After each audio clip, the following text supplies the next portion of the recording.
So I'm here with the game's developer. Why don't you, Julian, why don't you sit on that side so she can sit over here so she can see, at least be on camera.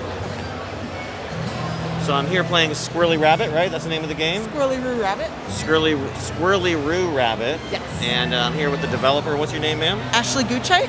Ashley, great to meet you. So when did you start making this game? So we actually started Squirrely Roo as our senior thesis project at the Maryland Institute College of Art. Wow. And so that would have been fall 2016. We worked on it for about 2 years and 2.5 maybe. But we learned so much in the time that we were showing it. We showed it to about like a little bit less than 80 conventions. Daddy, the carrot over there. Yeah, we learned so much that we felt like when quarantine hit and like we were all inside and we couldn't go to shows, that we wanted to start rebuilding it and use everything that we had learned to like make it the best game it could be. And so that's the version that you see here today. And so we've been working on this one for about a year and a half at this point. Wow. So you said you were working on it for 2.5 years, then COVID hit, then you came back to it, and now you've been working on it for about a year? Yeah, a year and a half, yeah. Wow, that's great. Might have been 3 years the first time. I think my math might be off, but yeah. That's great. So when do you think this will be like ready for people to buy or try, out there outside in the real world? Yeah, so we've been actually posting free demos on our website all along. And so the version that you're playing here today will be available on bobastudios.com at the end of July. But we do currently have a version up. But it is a little bit older, so I'd recommend checking out the new one. And then as far as when we plan to release, we expect to be on Steam by the end of this year with a demo, but the full game we anticipate taking 2 years. And so because we had like the experience of like what we were building the first time, we think like we'll be able to put out levels faster this time, but it just took a little bit of time to get the groundwork to be like, like complex and stable in the way that it needed it to be to make it so we could really focus on design when we were building the levels.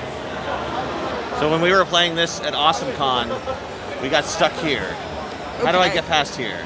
So you can see, and we are adding actually like more instructional text in the tutorial, but you can see here that the way that the roof is slanted, that something is holding it up, but Squirrely Roo is too big to fit through it as it is right now. So let's go back downstairs and see if we can find something to throw to knock down the pile. Oh, that pile, okay. I got these lizards, so I have to collect the berries? Yeah, and so this game is based on like color theory and the way that colors like mix to become other colors. So at the beginning, what we're learning how to do is to pick up the fruit, to interact with it as its color, and to like match it with things in the environment that are that color. So we have the blueberries, right? Yep. So I have blue lizard. And I have a blueberry over my head. Yeah, and I think because you're so close to it, it didn't actually collapse the pile, but if you throw it from a little bit away, it should pick up that velocity to actually knock it down. There we go. Okay. Oh, so I need more blueberries. Oh, they're sticking to each other. Uh-oh. Okay, so the pile's collapsed, so now you need to get back through the canvas. Are you serious?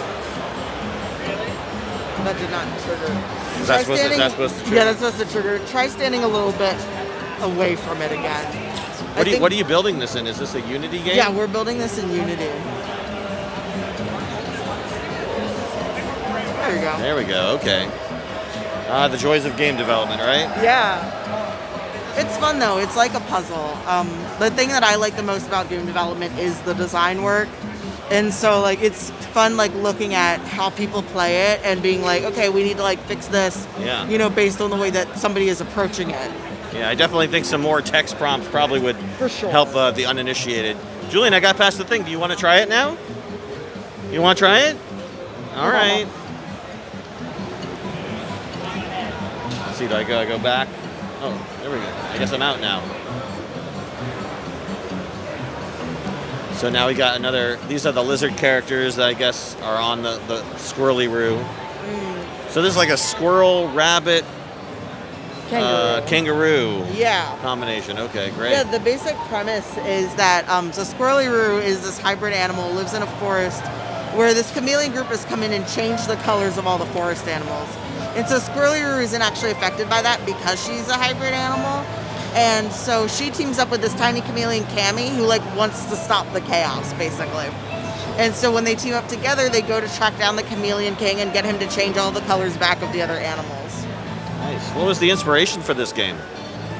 I feel like it's pretty complicated. It kind of all sort of fell into place. At MICA, I had a double major in both games and my other major where I focused in creative writing. And so I knew that I wanted to, like, in theory, if I could combine my theses, I only had to make one. So I was like, I want to make a story game. And our artist, Kirsten, she also, like, you know, loves story games, loves puzzle games. The first game we ever built together, we had made a game around the idea of color, and it was a lot less complicated than this one. But we knew that we wanted to expand on that, so we're, you know, teamed up to do our thesis together and set about making a story game based on color. And so one of our friends who was also in our thesis class, he's actually here today, his booth is the Shademare booth of the game Scarlet. He had this character that he had drawn for his niece and was like, I've never used it in a game, but I feel like this would be really good for like a little storybook. And so he let us take his concept. Kirsten redesigned it. And so we like had this character now that was like in this like storybook idea, and that's what inspired the pop-up book aesthetic. And so, you know, it just kept compounding. Like it was like cute characters plus color. We should make a pop-up book. Pop-up books usually are watercolor. Let's make it watercolor too.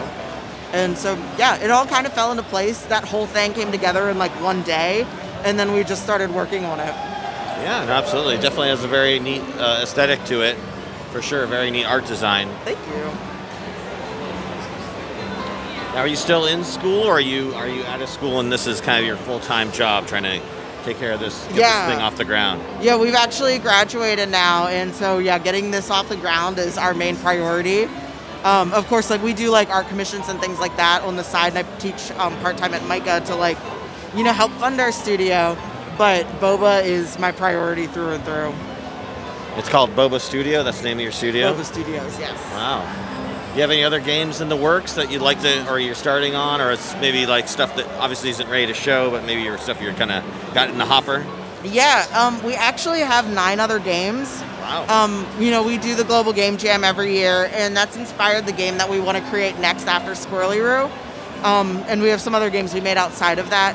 And so they're definitely smaller. We don't have demos available of most of them except for a card game, which you can find on our itch.io.